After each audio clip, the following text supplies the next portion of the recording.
L'autre jour, je regardais mes statistiques de santé et j'ai observé les graphiques qui décrivent l'évolution de mon body battery au cours de ma journée, c'est-à-dire une sorte d'énergie corporelle. C'est un indicateur de santé qui est donné par Garmin. Et donc, ce qui est intéressant avec ce graphique-là, il est découpé en quelque sorte en deux parties. On a la partie pendant le sommeil, pendant laquelle on aura une exponentielle croissante avec une pente qui est très forte au début de la nuit. Pour moi, ce serait de 22h à minuit et une exponentielle décroissante dès le matin, dès qu'on se réveille. Donc, ce graphique-là, je l'ai observé. C'est un peu une observation, c'est rien de très rigoureux. Mais sur plusieurs nuits, j'ai vu que ce schéma, il se répétait. Pas tous les jours, parce que parfois le graphe de mon énergie au cours de la journée ça ressemblait plus à une pyramide, à un chapeau droit, mais sur certains jours ça faisait une exponentielle croissante puis une exponentielle décroissante. Et donc je me suis dit comment expliquer ça finalement. Donc si on s'attaque au sommeil, si on a une pente très élevée au début du sommeil, ça signifie que l'on régénère notre corps fortement au début du sommeil. Et donc si on régénère fortement notre corps pendant les premières heures de sommeil, ça c'est quelque chose qui est facilement prévisible et explicable parce que lors des premières heures de sommeil, c'est là que l'on va entrer dans une phase de sommeil profond. C'est une phase qui est essentielle parce que c'est pendant ce temps que le corps il va reconstruire ses tissus, consolider la mémoire ainsi que stimuler le système immunitaire.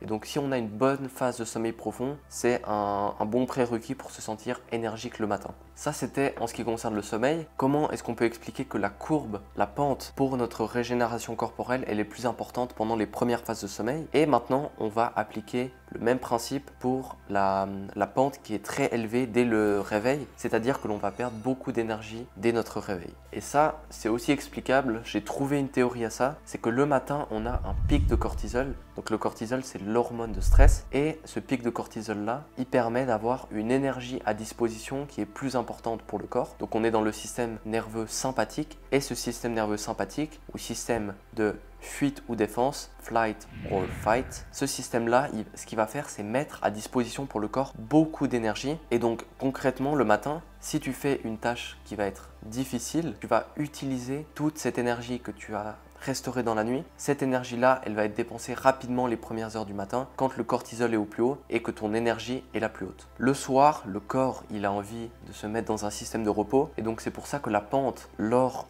de la fin de journée, elle va être plus faible et donc on va perdre moins d'énergie en fin de journée. Maintenant, parlons un peu de quelques actions que tu peux mettre en place pour exploiter ce graphique du mieux possible. Le matin, c'est crucial de peu perdre ton temps avec des actions inutiles et se concentrer à 100% sur la tâche la plus dure que l'on doit faire. Et ça, c'est le principe de eat the frog. Donc eat the frog, ça veut dire manger la grenouille, littéralement. Et donc on dit souvent eat the frog in the morning. Donc si tu fais la tâche la plus dure le matin, ça va t'assurer que ta journée, elle se déroule du mieux possible. Et donc le matin, ce que tu peux faire pour avoir un rythme circadien qui soit optimal, aider ton corps à se réveiller, ça va être boire de l'eau ou encore utiliser une lampe comme celle-ci. Oups, une belle lampe comme ça qui va vraiment t'aider à te réveiller et à faire prendre conscience à ton corps que c'est le matin. Et le soir, j'en ai déjà parlé dans d'autres vidéos, c'est important de favoriser la relaxation, donc on évite tout ce qui est trop stimulant ou alors stressant pour le corps, des séances de sport trop intenses, des douches froides, ce genre de choses, ça il faut éviter. Donc on va plus favoriser des tâches qui demandent moins d'énergie, telles la lecture, la méditation, ce genre de choses. Donc on arrive à la fin de cette vidéo, merci beaucoup de l'avoir suivi. Maintenant, on peut se demander, et ça c'est une question ouverte que je te pose et que je peux par exemple voir les prochaines semaines, c'est est-ce que c'est naturel pour notre corps de faire chuter ses niveaux d'énergie dès le matin ou alors ces niveaux d'énergie ils vont chuter fortement selon les tâches que l'on va effectuer. Est-ce que c'est de par les actions que j'ai mises en place que j'ai observé cette forte chute d'énergie dès le matin ou alors le corps aura naturellement tendance à faire baisser ton énergie corporelle dès le matin de manière automatique sans que tu n'aies rien à faire? Ça c'est une question ouverte et je n'ai pas vraiment la réponse à ça. On se retrouve pour une prochaine vidéo si j'ai envie d'en faire une sur un sujet qui m'intéresse. Allez, ciao!